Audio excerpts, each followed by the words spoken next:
malam hari ini, dan juga teman-teman yang selalu dengan setia mengikuti dan mendengarkannya lewat live streaming melalui YouTube. Selamat malam. Jumpa lagi bersama saya, Stefanus Wijaya, dalam renungan-renungan arti kehadiran Tuhan. Kiranya damai sejahtera dari Allah Bapa, Tuhan Yesus, dan Roh Kudus selalu beserta dengan Bapak Ibu dari sekarang sampai selama-lamanya. Bapak Ibu, ini adalah satu kasih karunia yang Tuhan berikan kepada saya, untuk saya boleh menyampaikan pesan Tuhan buat Bapak Ibu. Dan ini juga yang menjadi kerendahan saya untuk menjadi berkat bagi Bapak Ibu dan banyak orang yang mendengarkannya. Bapak Ibu, kita hidup sekarang ini karena anugerah Tuhan, amin. Kita hidup sekarang ini karena kasih Tuhan. Dan Tuhanlah yang menjadi sumber kehidupan kita. Dia yang telah menciptakan Bapak Ibu Saudara saya untuk menjadi penyembah-penyembah, untuk menjadi penyembah Tuhan. Mari Bapak Ibu, mari kita bawa hidup kita ini untuk menyembah Dia. Dan kita persembahkan hidup ini. Kita persembahkan hati kita. Kita persembahkan roh kita, jiwa kita, pikiran, perasaan, kehendak kita, tubuh kita,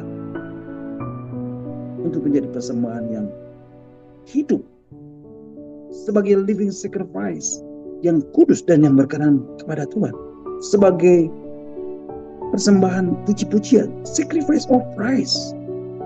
Mari Bapak Ibu, jadikan Dia, jadikan Tuhan menjadi pusat penyembahan kita. Dan itulah yang Tuhan kehendaki di dalam hidup ini. Bapak Ibu, saya percaya ketika kita tadi memuji dan menyembah Tuhan, ketika kita menaikkan pujian-pujian malam hari ini, saya merasakan hadirat Tuhan yang begitu luar biasa. Roh Kudus mengalir memenuhi kita. Kehadirannya, hadirat Tuhan, hadirnya Tuhan boleh kita rasakan malam hari ini secara luar biasa. Dan bukan hanya di rumah saya, di tempat saya, tapi saya percaya kehadiran Tuhan, hadirat Tuhan, hadirnya Tuhan, Roh Kudus mengalir memenuhi tempat di mana Bapak Ibu berada.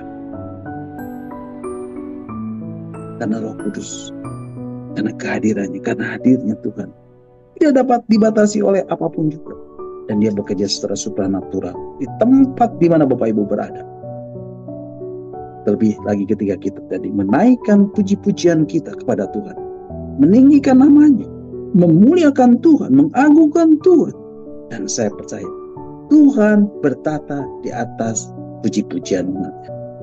Nah Bapak Ibu, saya juga percaya kita semua rindu untuk mendengarkan bagian-bagian firman Tuhan yang akan saya sampaikan, yang akan saya bagikan malam hari ini buat Bapak Ibu Saudara semuanya. Dan biarlah firman Tuhan ini, kebenaran ini membuat kita semakin bertumbuh di dalam pengenalan kita akan Tuhan, akan pribadinya, akan rohnya yang hidup.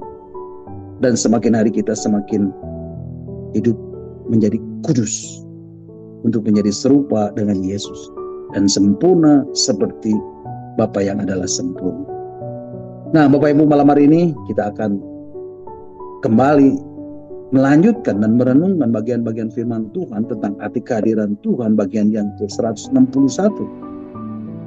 Dan Bapak Ibu bisa mendengarkan kembali renungan-renungan yang sudah saya sampaikan melalui link YouTube yang sudah Pak Hen share lewat WhatsApp, Discipleship Cell Group wilayah Barat dan wilayah Timur.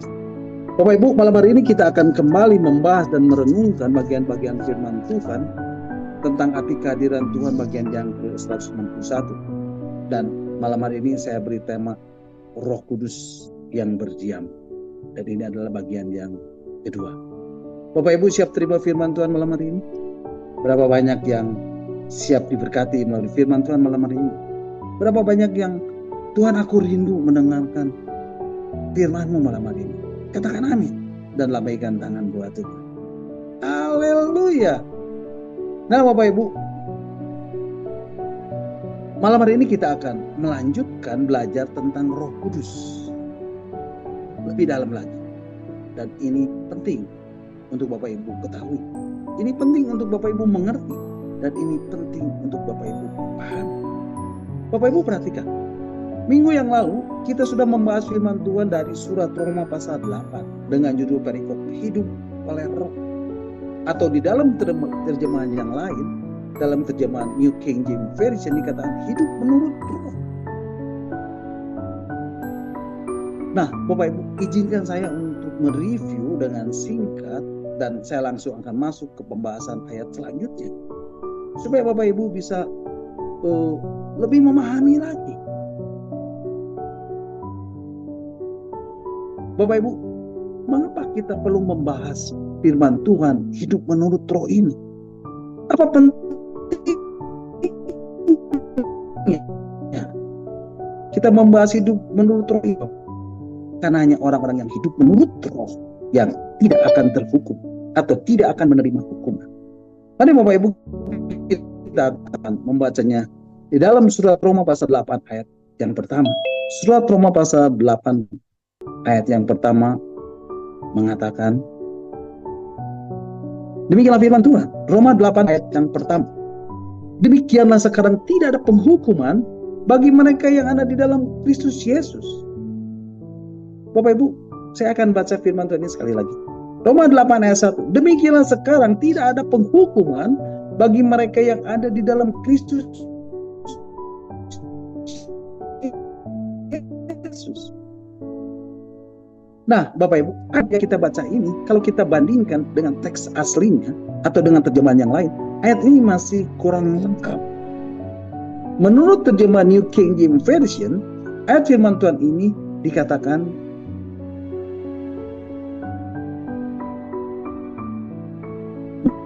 Bapak Ibu, kita akan lihat Roma King James Version. Di situ dikatakan, there is no therefore now no condemnation to those who are in Christ Jesus, who do not walk according to the flesh, according to the Spirit. Kata do not walk according to the flesh, but according to the Spirit, yang artinya yang tidak hidup menurut daging, tetapi menurut roh. Who do not walk according to the flesh, but according to the Spirit. Jadi kalimat lengkapnya Roma 8 ini berbunyi seperti ini. Roma pasal 8 ayat 1. Demikianlah sekarang tidak ada penghukuman bagi mereka yang ada di dalam Kristus, mereka yang tidak hidup menurut daging tetapi menurut roh. Bapak Ibu, kalimat ini sebenarnya hendak menjelaskan kata atau kalimat di dalam Kristus Yesus. Demikianlah sekarang tidak ada penghukuman bagi siapa, Bapak Ibu? Bagi mereka yang ada di dalam Kristus Yesus. Maksudnya apa, Pak? Maksudnya mereka yang tidak hidup menurut daging tetapi hidup menurut roh. Bapak Ibu, kalau Bapak Ibu perhatikan, banyak orang Kristen, orang percaya, anak-anak Tuhan, murid-murid Yesus, mereka memiliki cara berpikir yang keliru. Mereka berpikir setelah menjadi orang Kristen, menjadi orang percaya, menjadi anak-anak Tuhan, menjadi murid Yesus, mereka diselamatkan. Mereka merasa dibebaskan dari hukum dosa dan hukum maut. Padahal mereka belum hidup menurut roh atau masih hidup menurut daging. Di dalam surat Roma ini, di ayat-ayat berikutnya, nanti kita akan membacanya, bahwa orang-orang yang hidup di dalam daging tidak mungkin berkenan kepada Allah. Karena keinginan daging berseteruan. Karena keinginan daging bermusuhan. Karena keinginan daging bertentangan dengan kehendak Allah. Nah Bapak Ibu, orang Kristen berpikir mereka sudah ada di dalam Kristus. Dan mereka sudah merasa menjadi Kristen. Sehingga mereka juga merasa sudah dibebaskan dari penghukuman. Dan mereka meyakini kalau mati pasti masuk surga. Dan ini adalah penyesatan, Bapak. Mereka berpikir dalam nalar dan pikiran mereka itu sudah cukup menyelamatkan mereka. Dengan demikian iman yang mereka pahami itu sekedar aktivitas di dalam nalar atau pikiran. Memang Alkitab mengatakan oleh iman kamu diselamatkan, dan itu ada di dalam surat Roma. Oleh iman kamu diselamatkan. Tetapi itu untuk orang-orang Kristen di Roma pada saat itu. yang berkualitas sebagai orang Kristen yang mewujudkan imannya di dalam tindakan. Mereka percaya kepada Yesus bukan hanya dengan nalar, bukan hanya dengan pikiran, bukan hanya dengan persetujuan pikiran atau pengaminan akali, tetapi dengan tindakan. Yang karenanya mereka harus kehilangan harta, ada yang kehilangan hak warga negara, ada yang kehilangan keluarga, bahkan harus menderita aniaya sampai mati. Demikian juga dengan konteks di dalam Alkitab yang mengatakan kamu lebih daripada orang yang menang. Yang juga terdapat di dalam surat Roma ini. Ini untuk jemaat Roma yang pada saat itu sedang teraniaya, yang cukup berat, mengalami aniaya yang cukup berat. Mereka jemaat yang setia, tetapi mereka dianggap sebagai orang-orang yang kalah, sebagai orang-orang yang terhina, sebagai orang-orang yang tertindas. Miskin, kalah dalam soal ekonomi, kalah dalam segi politik, kalah dalam kekuatan fisik, kalah dalam berbagai aspek. Tetapi Rasul Paulus mengatakan, kamu lebih dari orang-orang yang menang. Sebab tidak ada yang bisa memisahkan kamu dari kasih Kristus. Penindasan, atau kesesakan, atau penganiayaan, atau kelaparan, atau ketelanjangan, atau bahaya, atau pedang. Ini adalah kasus-kasus yang terjadi pada masa itu. Dan kalau kamu tidak terpisah dengan kasih Kristus, di dalam Roma pasal 8 ayat 17, kalau dia datang, kamu akan dimuliakan bersama-sama dengannya dalam kemuliaan Allah. Tapi hari ini banyak di antara kita yang mengejar kemuliaan. Kemuliaan yang fana, yaitu kemuliaan yang didapat dari dunia. Popularitas, jabatan, kedudukan, kekayaan, harta, dan seterusnya, dan seterusnya, dan seterusnya. Ini kemuliaan yang fana, Bapak Ibu, yang dunia sediakan buat manusia. Jadi kesalahpahaman di dalam surat Roma pasal 8 ayat 1 ini membuat banyak orang Kristen, orang-orang percaya, anak-anak Tuhan, murid-murid Yesus tidak berjuang untuk proses pendewasaan. Karena dia merasa imannya itu sudah merubah dengan sendirinya statusnya dari anak-anak dunia menjadi anak-anak Tuhan. Dan mereka tidak menjadi orang Kristen yang bertumbuh. Tetapi Bapak Ibu harus apa? Harus sempurna. Dikatakan di dalam Matius 5 ayat 48. Mari Bapak Ibu kita akan membacanya. Injil Matius pasal 5 ayat yang ke-48. Firman Tuhan mengatakan, ya, Injil Matius pasal 5 ayat 48. Demikianlah firman Tuhan. Karena itu haruslah kamu sempurna, sama seperti Bapamu yang di surga adalah sempurna. Tetapi Bapak Ibu, kalau Bapak Ibu hidup menurut Roh, ini juga berarti Bapak Ibu sudah bebas dari penghukuman. Bapak Ibu sudah bebas dari condemnation. Bapak Ibu sudah bebas dari kutuk. Dan itu juga sempurna maksudnya. Nah Bapak Ibu, kalau kita berbicara tentang kutuk, tentang penghukuman, tentang condemnation, di dalam perjanjian lama, ini berorientasi kepada berkat jasmani. Kutuk pada dasarnya, pengertian dasarnya adalah hukuman. Kalau umat perjanjian lama tidak melakukan hukum Taurat, itu artinya dikutuk. Dan kutuk ini dalam bentuk apa Bapak Ibu? Contoh, panen yang gagal, kalah perang melawan musuh, bencana, epidemi, penyakit fisik, kelaparan, dan seterusnya, dan seterusnya, dan seterusnya. Tetapi di dalam perjanjian baru, kutuk ini orientasinya tidak lagi pada berkat jasmani, tetapi pada kekekalan. Kalau cuma miskin, tertindas, itu bukan kutuk. Bahkan Tuhan mengizinkan kita mengalami hal-hal itu untuk apa Bapak Ibu? Untuk menyempurnakan kita. Untuk kita menjadi sempurna. Dan tetap ada dalam kasih Kristus. Jadi berbicara tentang kutuk ini, tidak lain berbicara tentang keterpisahan dari hadirat Tuhan. Berbicara tentang hubungan dengan Tuhan yang terputus. Bapak Ibu, kata kutuk ini kalau kita perhatikan itu muncul sejak manusia jatuh ke dalam dosa. Ini terdapat di dalam kitab Kejadian pasal 3 ayat 14. Mari Bapak Ibu kita akan membacanya. Kitab Kejadian pasal yang ketiga ayat yang ke-14. Ya, kitab Kejadian pasal 3 ayat 14 mengatakan, lalu berfirmanlah Tuhan Allah kepada ular itu, karena engkau berbuat demikian, terkutuklah engkau di antara segala ternak dan di antara segala binatang hutan. Dengan perut mula engkau akan menjalar, dan debu tanahlah akan kau makan seumur hidup. Kemudian di dalam kitab Kejadian pasal 3 ayat 17, ya, kitab Kejadian pasal 3 ayat 17 mengatakan, mari Bapak Ibu kita akan membacanya. Kitab Kejadian pasal 3 ayat 17, firman Tuhan mengatakan,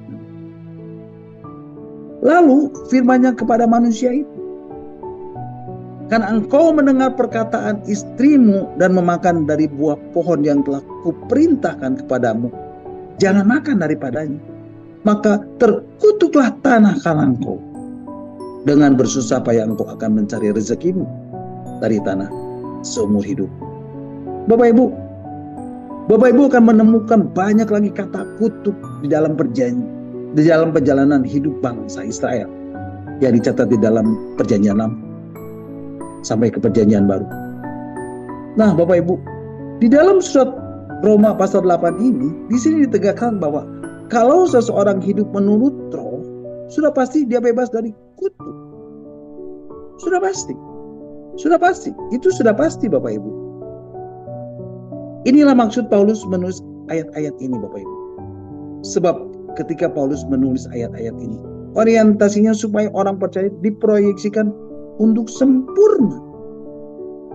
Jadi Bapak Ibu, kalau Bapak Ibu hidup menurut roh, artinya Bapak Ibu sudah bebas dari condemnation. Bapak Ibu sudah bebas dari penghukuman. Bapak Ibu sudah bebas dari kutuk. Itu yang dimaksud dengan sempurna, Bapak Ibu. Dan Rasul Paulus tidak mempersoalkan baik atau jahat. Bapak Ibu, kalau orang itu jahat, pasti masuk neraka, betul?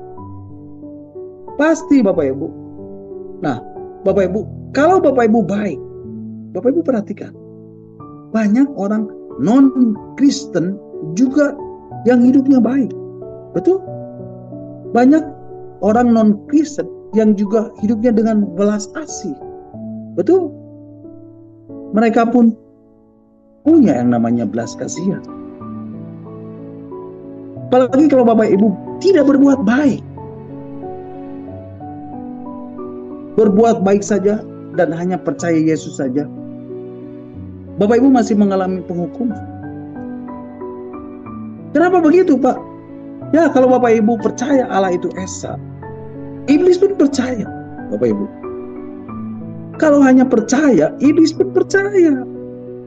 Jadi kalau Bapak Ibu percaya bahwa Tuhan itu Esa, Bapak Ibu masih sekelas dengan iblis. Dan itu belum kategori anak Tuhan. Loh, kok firman Tuhan mengatakan mengaku dan percaya Yesus Tuhan sebagai juru selamat. Beriman, percaya, lalu selamat. Begitu kan, Pak? Bukan begitu. Bukan begitu Kristen itu, Bapak Ibu. Di dalam Kristus Yesus itu artinya Bapak Ibu harus hidup seperti Dia hidup. Amin. Kita hidup harus seperti Dia hidup. Alkitab mengatakan barang siapa berkata bahwa ia ada di dalam Yesus, ia wajib sama seperti Kristus telah hidup. Itu wajib, Bapak Ibu. Bapak Ibu tidak bisa menghina. Kalau Bapak Ibu percaya Tuhan Yesus, Bapak Ibu harus hidup seperti Dia hidup. Amin. Bapak Ibu, untuk apa percayamu? Untuk apa percayamu? Ketika Tuhan Yesus berkata, kau percaya padaku? Aku sudah mati di kayu salib karena dosamu. Ya Tuhan, kau percaya. Kau percaya bahwa semua manusia telah jatuh ke dalam dosa? Ya Tuhan. Bapak Ibu tahu bahwa rencana Allah pada mulanya menciptakan manusia serupa dengan segama dengan Allah? Ya Tuhan, aku percaya. Apalagi Tuhan, kamu harus hidup seperti aku hidup. Ikutlah aku. Ikutilah jejak-jejakku. Bapak Ibu, masih ingat kisah anak muda yang terdapat di dalam Injil Matius pasal 19 ayat 16 sampai 22. Alkitab menceritakan, ada seorang datang kepada Yesus dan berkata, "Guru, perbuatan baik apakah yang harus kuperbuat untuk memperoleh hidup yang kekal?" Jawab Yesus, apakah sebabnya engkau bertanya kepadaku tentang apa yang baik? Hanya satu yang baik. Tapi jikalau engkau ingin masuk ke dalam hidup, turutilah segala perintah Allah. Kata orang itu kepadanya, "Perintah yang mana?" Kata Yesus, "Jangan membunuh, jangan berzina, jangan mencuri, jangan mengucapkan saksi dusta. Hormatilah ayahmu dan ibumu, dan kasihlah sesamamu manusia seperti dirimu sendiri." Kata orang muda itu kepadanya, "Semua itu telah kuturuti. Apalagi yang masih kurang?" Kata Yesus kepadanya, "Jikalau engkau hendak sempurna, pergilah, jualah segala milikmu, dan berikanlah itu kepada orang-orang miskin. Maka engkau akan beroleh harta di surga. Kemudian datanglah kemari, dan ikutlah aku." Bapak Ibu, apa respon orang muda itu? Apa respon orang muda yang kaya itu? Bapak Ibu, ketika orang muda itu mendengar perkataan itu, pergilah ia dengan sedih, sebab banyak hartanya. Makanya Bapak Ibu, kalau Bapak Ibu baca di dalam Alkitab, Tuhan berkata, "Ikutlah aku, ikutlah aku, ikutlah aku." Mari kita ikut Dia. Bapak Ibu, pada zaman itu kalau mengikut Yesus artinya meninggalkan rumah, meninggalkan keluarga, istri, anak. Wah, semuanya Bapak Ibu. Tapi setelah zaman Rasul Paulus, setelah Tuhan Yesus naik ke surga, untuk menjadi orang Kristen mesti teraniaya. Seperti 2 minggu yang lalu, yang saya sudah kasih note, saya beri catatan. Saya beri tambahan informasi tentang bagaimana rasul-rasul mati dan menjadi martir. Semua ada pertaruhannya. Nah, sekarang orang cuma percaya Tuhan Yesus lalu menjadi Kristen dan selamat dan masuk surga. Itu bukan hanya doktrin yang salah Bapak Ibu, tetapi itu sesat Bapak Ibu. Itu penyesatan Bapak Ibu.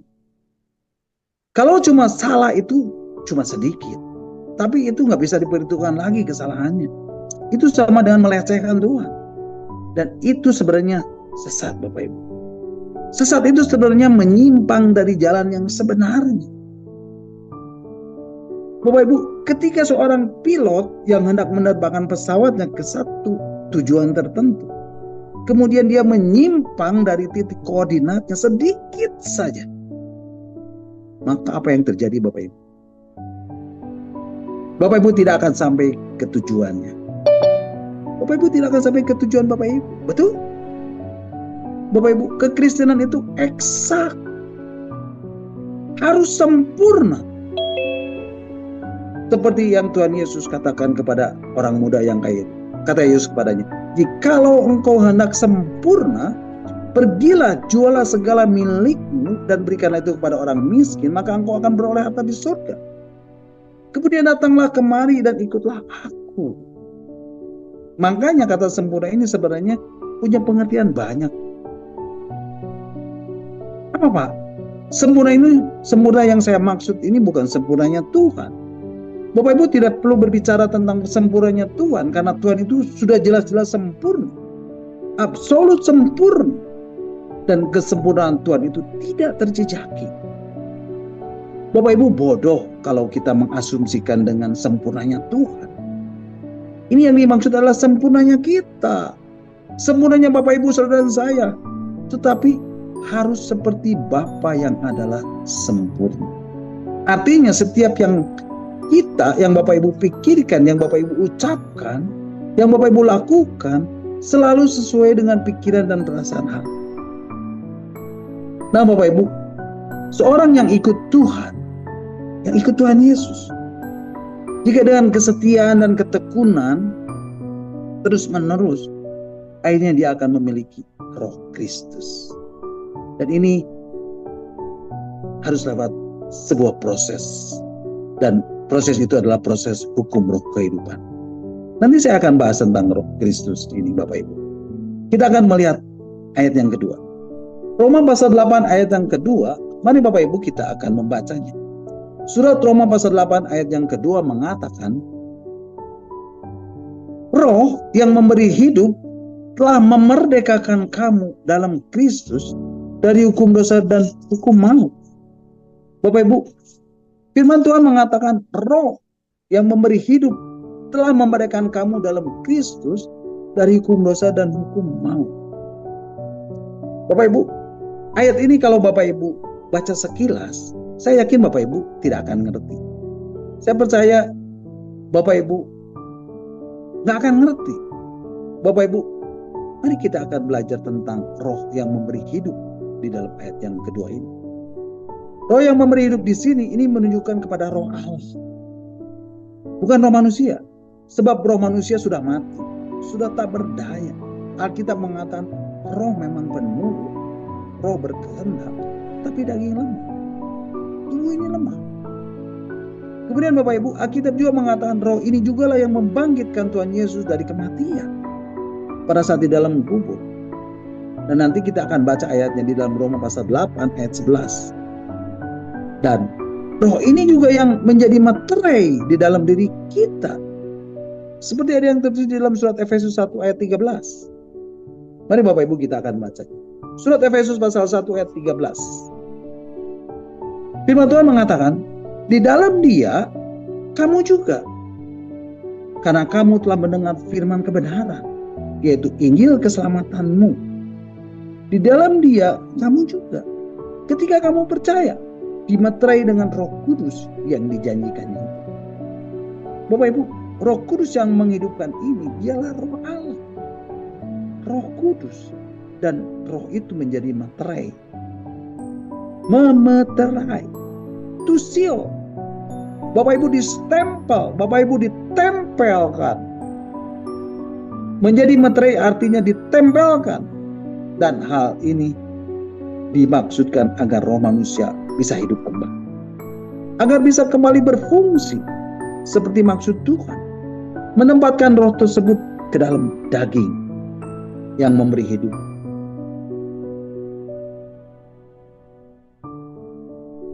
Kepada Bapak Ibu, untuk memerdekakan kamu.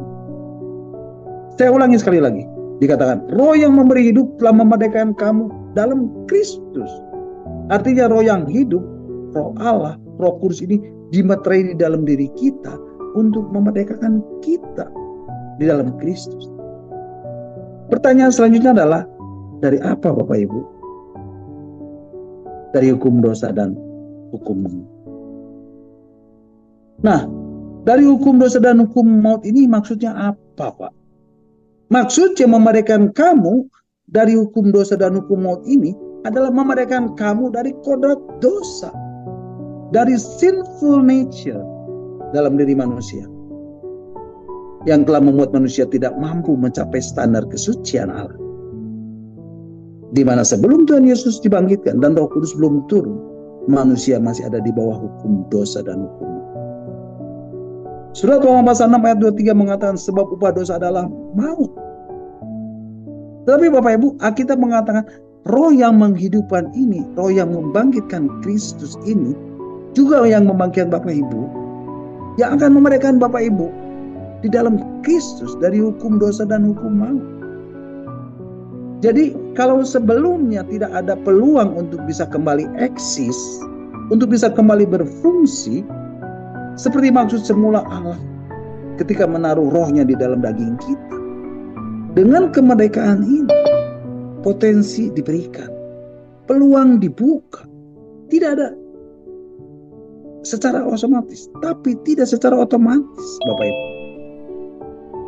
Bapak Ibu perhatikan, dikatakan tidak secara otomatis, tapi diberi kesempatan kembali, diberi peluang. Dan saya senang dengan kata to seal, memeterai, distempel, dihidupkan. Dan saya tidak bisa menjelaskannya dengan kata-kata yang pendek. Karena ini membutuhkan konstruksi berpikir yang lengkap dan luas. Coba Bapak Ibu kalau kita mengatakan, seandainya roh yang dihembuskan tidak ditaruh di dalam daging, namanya roh apa? Ya roh Allah. Tetapi ketika roh Allah ditaruh di dalam diri manusia dan menjadi makhluk hidup, Bapak Ibu sekarang akan mengerti. Kalau manusia itu disebut anak-anak Allah, pantas enggak? Pantas, karena roh itu roh dari Allah. Nah, roh yang hidup ini, roh Allah ini, roh kudus ini membebaskan kita dari apa, Bapak Ibu? Dari hukum dosa dan hukum maut. Artinya bahwa manusia diberi kemampuan untuk mencapai standar kesucian yang dikehendaki Allah. Dengan kemerdekaan itu bisa, Pak? Bisa, Bapak Ibu. Maka Tuhan Yesus berkata di dalam Injil Matius pasal 5 ayat 48 tadi, yang sudah kita baca, hendaklah kamu sempurna seperti Bapa yang adalah sempurna. Dan ini bisa terjadi karena Tuhan akan memberikan fasilitas dan segala possibility-nya kepada manusia. Selama manusia masih berada di bawah hukum dosa dan hukum maut, maka manusia terbelenggu sehingga tidak mampu mencapai standar kesucian Allah. Memang manusia bisa berbuat baik, tetapi semua itu masih di area daging, area kedagingan, yaitu etika yang diperoleh dari lingkungan, bukan penguasaan roh atau jiwa, tapi dari pendidikan moral dan etika. Nah Bapak Ibu, sekarang kita akan membahas tentang hukum dosa dan hukum maut, supaya Bapak Ibu menjadi semakin jelas. Tadi dikatakan ada hukum dosa dan hukum maut.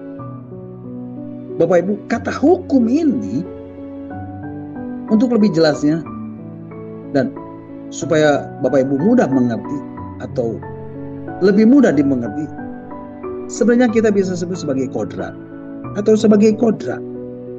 Nah Bapak Ibu, kalau boleh saya ada logika, Bapak Ibu begini, semua benda itu kalau dilempar ke atas pasti jatuh ke bawah. Betul? Ini yang namanya hukum gravitasi Bapak Ibu. Tidak bisa tidak Bapak Ibu. Kalau benda lepas dari topangannya, benda itu pasti menuju ke pusat bumi. Betul? Dan ini yang dinamakan hukum gravitasi. Manusia memiliki hukum dosa. Punya hukum dosa, yaitu kecenderungan untuk melakukan apa yang tidak baik dan untuk menyenangkan dirinya sendiri. Betul? Ya, tidak bisa tidak Bapak Ibu. Itulah manusia. Sebab yang pertama, karena manusia dilahirkan dengan kodrat dosa. Yang kedua, karena tidak mengerti apa yang harus dilakukannya. Apakah itu sesuai dengan pikiran Allah dan sesuai dengan perasaan Allah? Itulah sebabnya orang yang menerima Yesus, mengaku Yesus sebagai Tuhan dan Juru Selamat dan mengasihi Dia, pasti Roh Kudus akan menuntun orang itu untuk membuka pikirannya, untuk mengerti pikiran Allah dan perasaan Allah, sehingga mengerti kehendak Allah dan merubah kodratnya. Dari memiliki kodrat dosa, akhirnya memiliki kodrat ilahi. Dan itu tidak mudah Bapak Ibu. Itu perlu proses. Tetapi akhirnya pasti Bapak Ibu bisa. Bapak Ibu mau memiliki kodrat ilahi? Itu perlu waktu. Karena pikiran itu harus diubah. Cara berpikirnya harus diubah. Spiritnya harus diubah. Baru memiliki selera jiwa yang berbeda. Bapak Ibu, mengubah selera jiwa itu perlu waktu. Tidak bisa dalam satu kebaktian KKR. Maju ke depan, terima Yesus, lalu berkata, aku berubah. Tidak bisa, tidak bisa, tidak bisa Bapak Ibu. Itu hanya manipulasi Bapak Ibu. Itu kebohongan Bapak Ibu. Bapak Ibu harus dengar firman Tuhan terus menerus. harus baca firman Tuhan terus-menerus, sehingga filosofinya diubahnya. Dan itu perlu waktu, Bapak Ibu. Bapak Ibu harus mendengarkan firman Tuhan, mengalami rema lewat peristiwa-peristiwa hidup. Dan itu yang dapat mengubah hidup Bapak Ibu. Dan itu perlu waktu. Jadi Bapak Ibu, untuk merubah kodrat dosa menjadi kodrat ilahi itu perlu waktu. Bapak Ibu, untuk merubah manusia yang berkodrat dosa lalu menjadi seorang yang berkodrat ilahi itu tidak mudah. Dan ini adalah pekerjaan berat buat para hamba Tuhan. Dan hal ini harus melalui proses yang namanya proses hukum roh kehidupan. Roma pasal 8 ayat 2 yang sudah kita baca tadi mengatakan, roh yang memberi hidup telah memerdekakan kamu dalam Kristus dari dosa dan hukum maut. Menurut terjemahan LAI, ayat ini mengatakan ada roh yang memerdekakan dari hukum dosa dan hukum maut. Tetapi di dalam terjemahan aslinya, di dalam terjemahan yang lain, terjemahan New King James Version, mari Bapak Ibu kita akan baca. Roma pasal 8 ayat 2, di dalam terjemahan New King James Version, Romans chapter 8, verse 2, New King James Version said, "For the law of the Spirit of life in Christ Jesus has made me free from the law of sin and death." Karena hukum roh kehidupan di dalam Kristus Yesus telah memerdekakan aku dari hukum dosa dan maut. Teks yang benar itu seperti itu. Ada tatanan. Tatanan itu sistem, aturan, step-step, langkah-langkah. Jadi Tuhan tidak bisa melepaskan kita dari hukum dosa dan hukum maut tanpa tatanan itu. Bapak Ibu, ternyata Yesus pun menjadi sempurna dan dia tidak dibuat sempurna secara mudah oleh Allah. Dan Yesus harus belajar taat kepada apa yang dideritanya sampai mati di kayu salib. Dan ini adalah proses. Bapak Ibu, kata proses ini penting. Karena hari-hari ini banyak orang Kristen, orang-orang percaya, anak-anak Tuhan, murid-murid Yesus enggan mengalami proses di dalam hidupnya. Hari-hari hidupnya dihabiskan untuk apa? Untuk hobi, untuk karir, untuk ngurus suami, untuk ngurus istri, untuk ngurus anak, ngurus cucu, ngurus kerjaan, ngurus rumah. Dan akhirnya mati dan selesai. Jangan bodoh Bapak Ibu. Persiapkanlah hidup ini untuk kekekalan. Hiasi hidup ini, Bapak Ibu, untuk menjadi mempelai Tuhan. Dan Tuhan begitu concern. Tuhan begitu banyak memberikan perhatian dengan hukum roh kehidupan ini. Jadi kalau tidak memahami tatanan tersebut, seseorang tidak akan mengerti bahwa di dalam merubah kodrat itu ada proses yang harus berlangsung. Dan itu disebut proses hukum roh kehidupan. Dan proses itu dipimpin oleh Roh Kudus. Makanya kalau kita bicara soal keselamatan dalam Kristus, Bapak Ibu bukan hanya melihat salib. Salib itu utama, tetapi tidak selesai hanya pada salib. Roh Kudus dimeterai untuk menuntun orang percaya kepada seluruh kebenaran. Dan Roh Kudus ini diberikan hanya kepada orang percaya, supaya Injil dapat dimengerti. Karena hanya orang yang percaya yang tidak mengingini dunia yang bisa mengerti Injil. Jadi di sini ada hukum roh kehidupan untuk mengubah dari kodrat dosa berubah menjadi kodrat ilahi. Ketika kita masih kanak-kanak atau ketika kita masih sejak kanak-kanak ini, dunia sudah mendidik kita. Betul? Kita dididik, dilatih, diatur, diasuh oleh dunia dan berpikir secara dunia. Betul? Nah, satu hal yang tidak dapat kita pungkiri, kita juga lahir dengan kodrat manusia. Dengan human nature kita. Dan dunia ini terus mendidik kita dengan apa Bapak Ibu? Dengan roh. Roh apa Bapak Ibu? Dengan roh perbudakan. Ya, roh perbudakan. Jadi kalau Bapak Ibu masih dibahagiakan oleh dunia, itu artinya dalam diri Bapak Ibu masih ada roh perbudakan. Bapak Ibu ketahuilah, roh perbudakan ini dihasilkan oleh pendidikan dunia dan dari pengaruh orang tua yang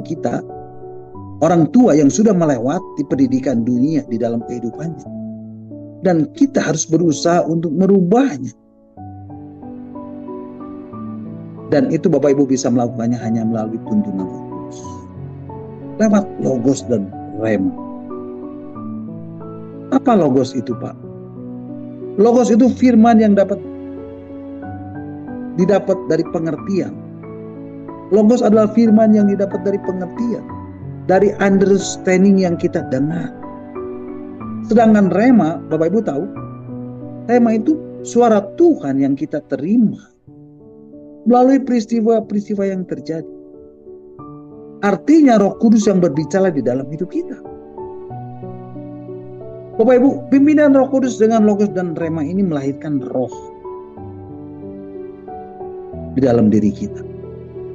Jadi hidup menurut roh ini artinya menurut roh yang ini, yaitu roh yang dilahirkan oleh pimpinan Roh Kudus dengan logos dan rema. Bapak Ibu paham sampai di sini?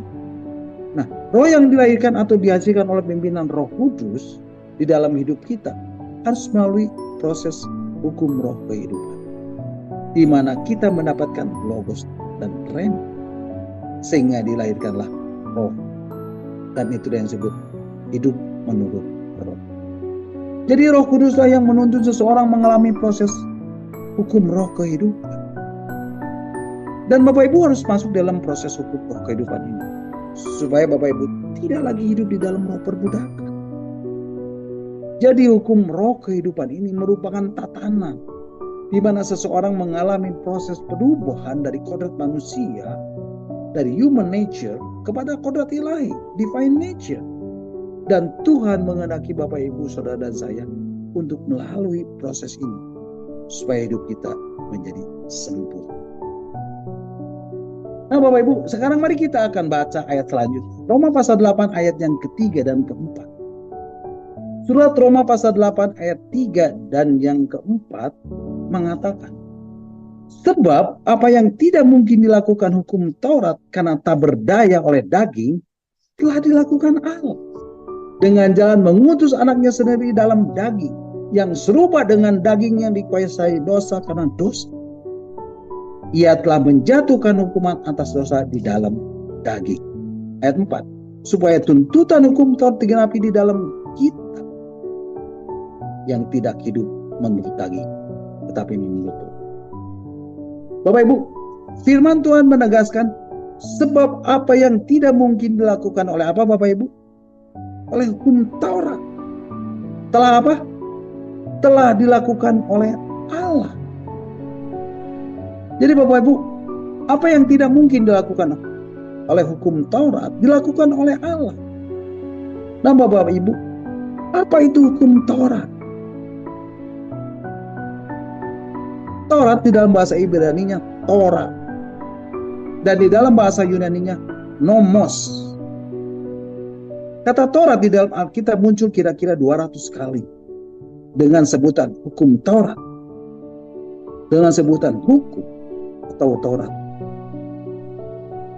Bapak Ibu perhatikan, hukum Taurat ini atau hukum atau Taurat ini berisi dan berlaku sebagai yang pertama, sebagai ajaran ilahi. Taurat ini adalah ajaran yang diberikan oleh bapak-bapak kepada anak-anaknya sebagai ajaran ilahi. Taurat ini adalah ajaran yang diberikan oleh orang-orang bijaksana ketika menyapa murid-muridnya. Tetapi kebanyakan pengajaran ini bukan berasal dari manusia, tetapi dari Allah. Taurat ini diberikan oleh Allah melalui perantaraan manusia, seperti lewat Musa, para imam, para nabi, atau hamba Tuhan. Bapak Ibu, Taurat ini tujuannya untuk menggambarkan ajaran mengenai keputusan-keputusan yang diambil dalam menyelesaikan persoalan. khususnya mengenai ketahiran, dan juga sebagai petunjuk bagi umat di dalam bertingkah laku. Dan tugas ini untuk memberikan petunjuk ini diberikan oleh Allah kepada para imam, sehingga keputusan-keputusan yang diambil memiliki kekuatan ilahi. Kemudian semua keputusan-keputusan itu dipelihara oleh umat yang hidupnya dikuasai oleh keputusan ini.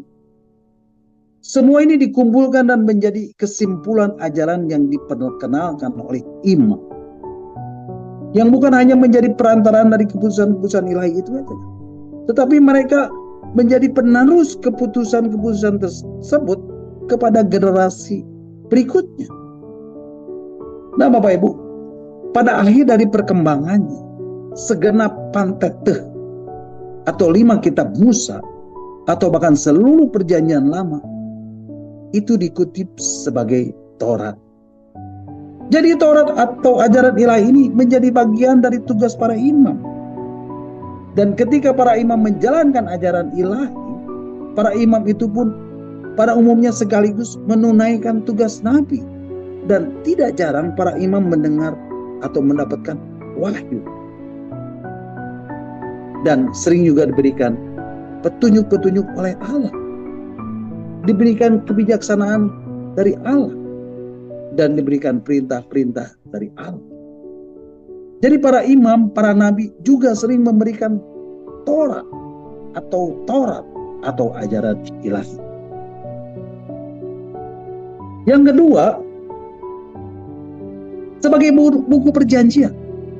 Apa itu buku perjanjian? Buku perjanjian adalah pembakuan dari peraturan-peraturan menjadi hukum. Disebut kodifikasi yang ada di lingkungan Israel.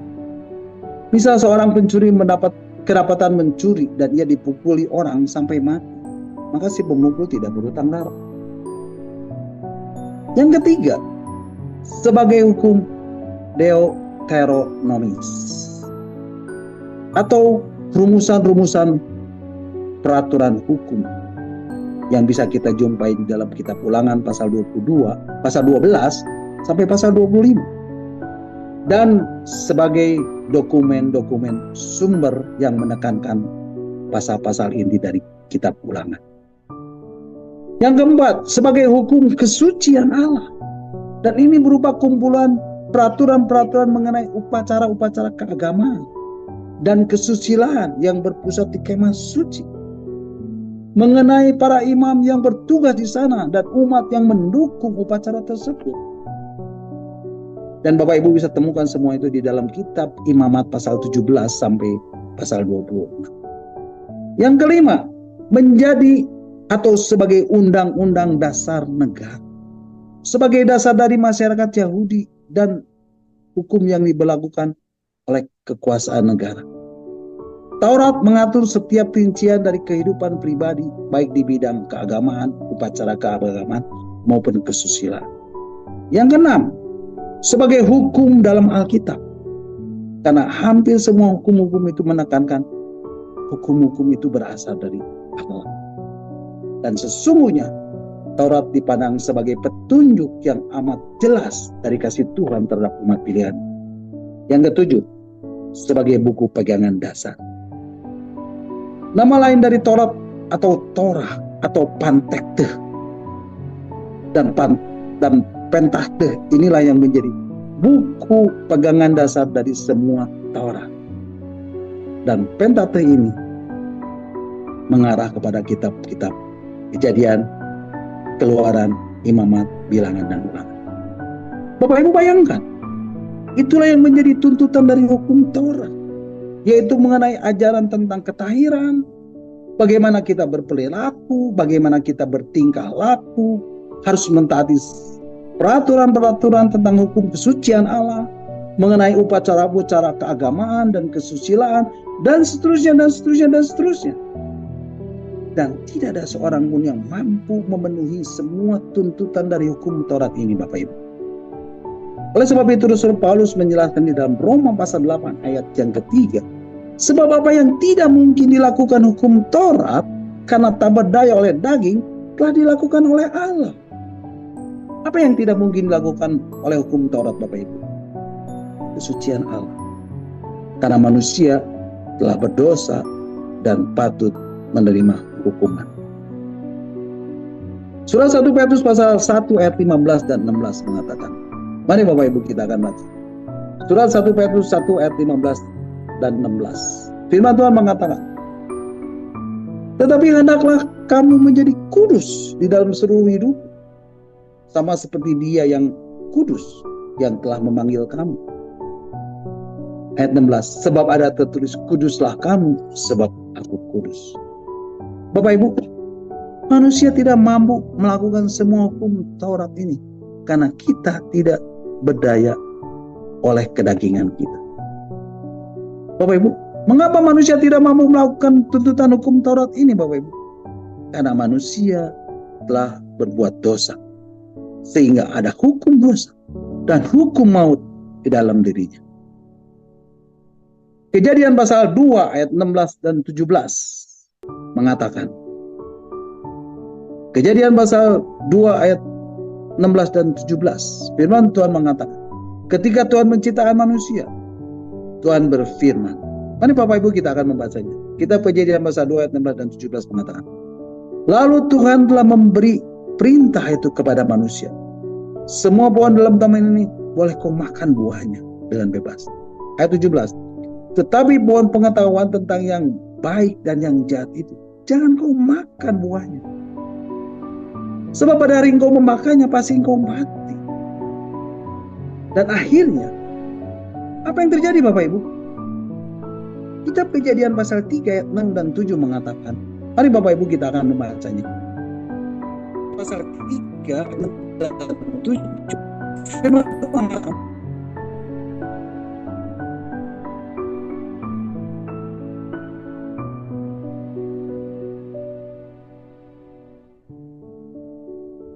mohon maaf Bapak Ibu. Kita Kejadian pasal 3 ayat 6 dan 7 mengatakan, perempuan itu melihat bahwa buah pohon itu baik untuk dimakan dan sedap kelihatannya. Lagi pula pohon itu menarik hati karena memberi pengertian. Lalu ia mengambil dari buahnya dan dimakannya, dan diberikannya juga kepada suaminya yang bersama-sama dengan dia, dan suaminya pun memakannya. Ayat yang ketujuh, maka terbukalah mata mereka berdua dan mereka tahu bahwa mereka telanjang. Lalu mereka menyemat daun pohara cawan. Bapak Ibu, firman Tuhan mengatakan, maka terbukalah mata mereka berdua dan mereka tahu bahwa mereka telanjang. Lalu Tuhan mengusir dia dari Taman Eden. Bapak Ibu, ketika manusia tidak taat kepada perintah Allah, manusia jatuh ke dalam dosa dan manusia terputus hubungan dengan Allah karena dosa, karena tidak taat kepada perintah Allah agar jangan memakan buah pengetahuan baik dan jahat yang ada di Taman Eden, sehingga akhirnya manusia harus mati. Roma pasal 3:23 mengatakan sebab upah dosa adalah maut. Bapak Ibu, manusia telah berbuat dosa sehingga ada hukum dosa dan hukum maut di dalam dirinya. Nah, hukum dosa dan hukum maut itu maksudnya apa?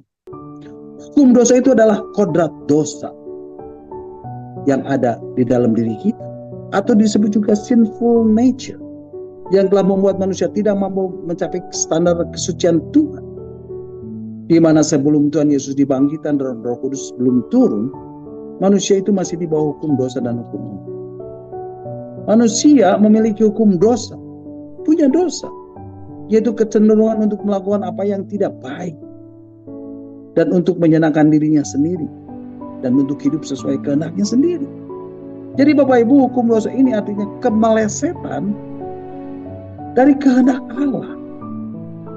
Artinya tidak bisa hidup seperti yang Allah kehendak. Artinya ketidakmampuan untuk melakukan apa yang tepat seperti yang Allah kehendaki, karena kebiasaan-kebiasaan dosa yang dia lakukan, yang kita lakukan. Sedangkan hukum maut berbicara tentang akibat dari dosa yang terus menjalar di dalam kehidupan manusia.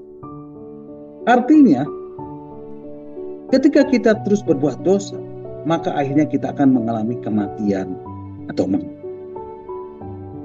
Dan manusia tidak mampu melakukan tuntutan hukum Taurat ini, Bapak Ibu. Karena manusia telah berdosa, karena manusia telah berbuat dosa, dan ada hukum dosa dan hukum maut di dalamnya.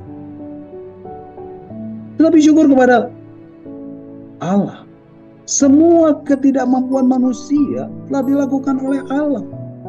Dengan cara apa, Bapak Ibu? Dengan cara mengutus anaknya sendiri dalam daging yang serupa dengan daging yang dikuasai dosa karena dosa. Ia telah menjatuhkan hukuman atas dosa di dalam daging. Yohanes pasal 1 ayat 14. Firman Tuhan mengatakan, mari Bapak Ibu kita akan membacanya. Yohanes pasal 1 ayat 14a. Demikianlah firman Tuhan. Ayat 14a. Firman itu telah menjadi manusia dan diam di antara kita. Ya. Ayat 14a dikatakan, firman itu telah menjadi manusia dan diam di antara kita. Di dalam terjemahan bahasa Inggrisnya, Bapak Ibu akan lebih jelas lagi. Mari Bapak Ibu kita akan membacanya. John chapter 1 verse 14, New King James Version.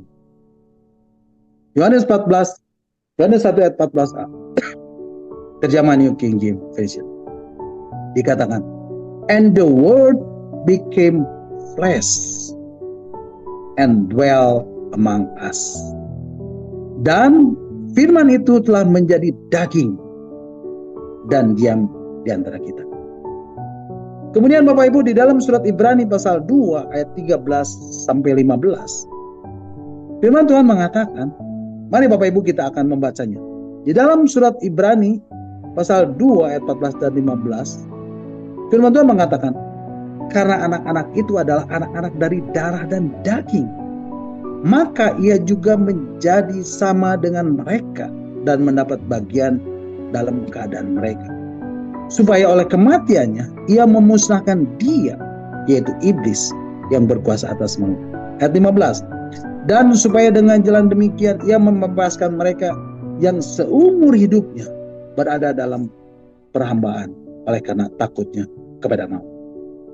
Bapak Ibu, firman Tuhan menegaskan karena anak-anak itu adalah anak-anak dari darah dan daging. Bapak Ibu, siapa anak-anak itu? Manusia, keturunan Adam dan Hawa. Maka Yesus juga menjadi sama dengan mereka dan mendapat bagian dalam keadaan mereka. Supaya oleh kematiannya, yaitu oleh kematian Yesus, kematian siapa Bapak Ibu? Oleh kematian Yesus. Ia, yaitu Yesus, membebaskan mereka yang seumur hidupnya berada dalam perhambaan oleh karena takutnya kepada maut.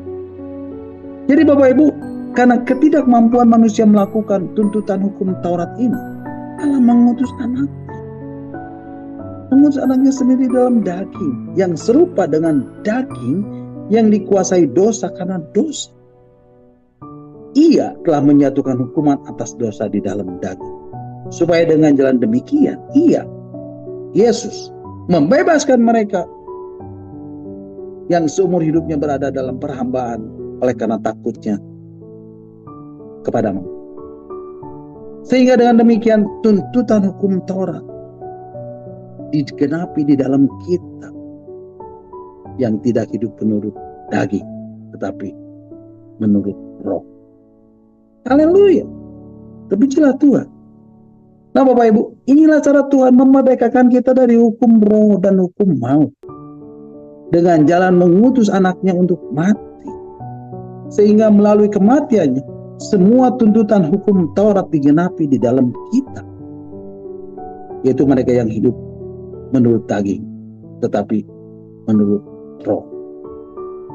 Kemudian di ayat yang selanjutnya, ayat yang ke-5, dikatakan, Mari Bapak Ibu kita akan membacanya. Surat Roma pasal 8 ayat yang kelima. Surat Roma pasal 8 ayat yang kelima, firman Tuhan mengatakan, sebab mereka yang hidup menurut daging memikirkan hal-hal dari daging. Mereka yang hidup menurut roh memikirkan hal-hal yang dari roh. Nah Bapak Ibu, ketahuilah Bapak Ibu,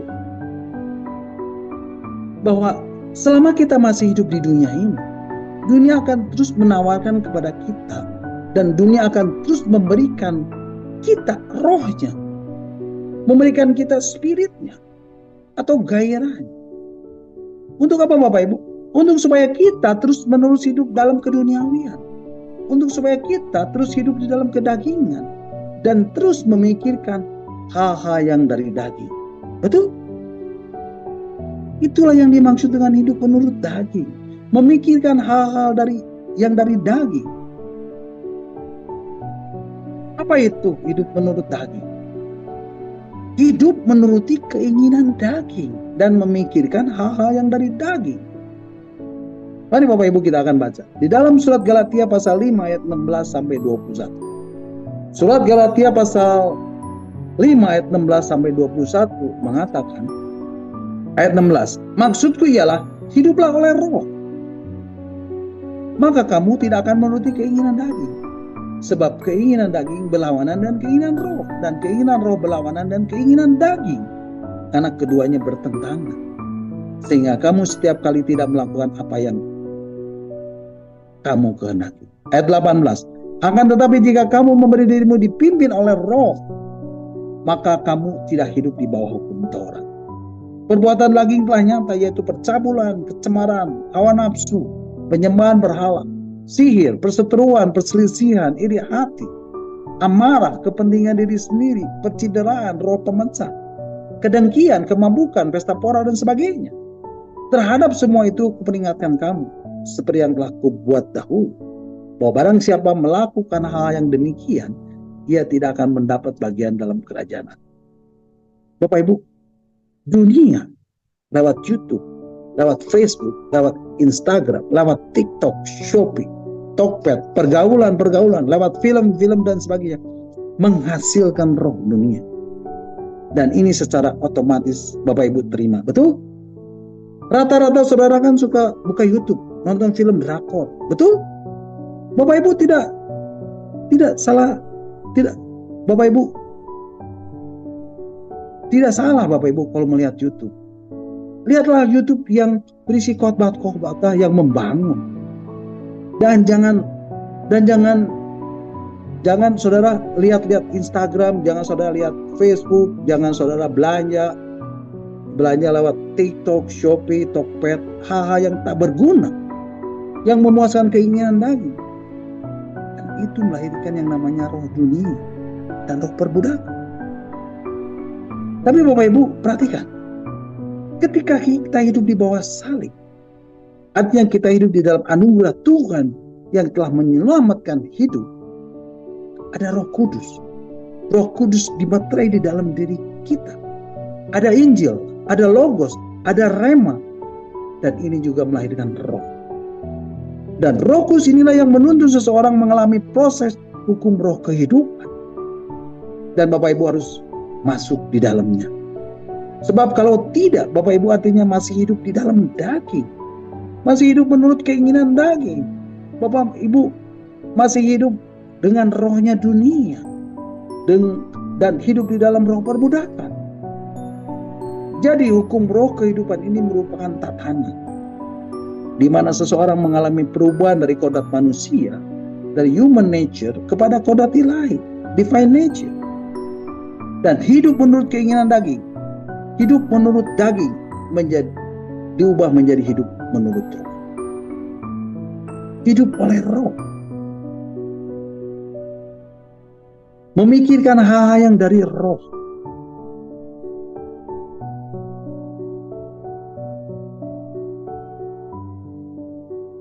Dan kita harus berusaha untuk merubahnya. Dan itu Bapak Ibu bisa melakukannya hanya melalui tuntunan Roh Kudus. Dapat Logos dan Rema. Sehingga Bapak Ibu bisa memunculkan apa yang namanya buah-buah roh. Apa itu buah roh? Mari Bapak Ibu kita akan bacanya di dalam Galatia pasal 5 ayat 22 sampai 25. Galatia pasal 5 ayat 22 sampai 25. Firman Tuhan mengatakan, ayat 22, tetapi buah roh adalah kasih, sukacita, damai sejahtera, kesabaran, kemurahan, kebaikan, kesetiaan, kelemah lembutan, penguasaan diri. Tidak ada hukum yang menentang hal-hal itu. Ayat 24, barang siapa menjadi milik Kristus, ia telah menyalibkan daging dengan segala hawa nafsunya dan keinginannya. Jikalau kita hidup oleh roh, baiklah, kita hidup dipimpin oleh roh. Oleh sebab itu Bapak Ibu, mari pikirkanlah hal-hal yang dari roh. Maka Bapak Ibu akan memperoleh hidup. Dan Bapak Ibu akan dipenuhi dengan damai sejahtera. Seperti firman Tuhan yang dikatakan di dalam Roma pasal 8 ayat yang ke-6. Roma pasal 8 ayat yang ke-6 sebagai ayat yang terakhir. Mari kita baca. Roma pasal 8 ayat yang ke-6.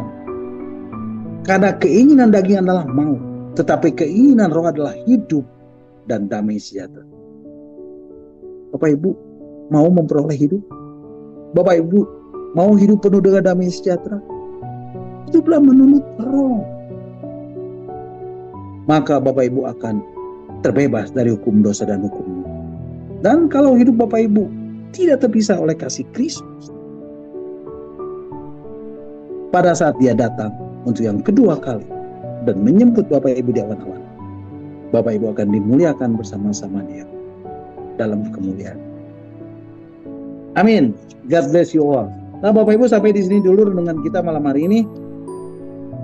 Dan Bapak Ibu bisa mendengarkan kembali renungan-renungan yang sudah saya sampaikan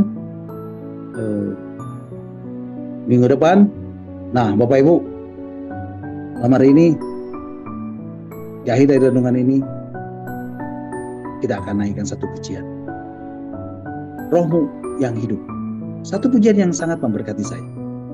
Dan biarlah pujian ini juga memberkati Bapak Ibu semua malam. Mari Bapak Ibu kita angkat pujian ini bersama-sama. Rohmu yang hidup.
Berserah penuh di hadirat-Mu, Kau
berserah penuh di hadirat-Mu. Kau ambil alih seluruh hidupku, di hadapan-Mu menyembah-Mu, di hadapan-Mu menyembah-Mu, di hadapan-Mu menyembah-Mu.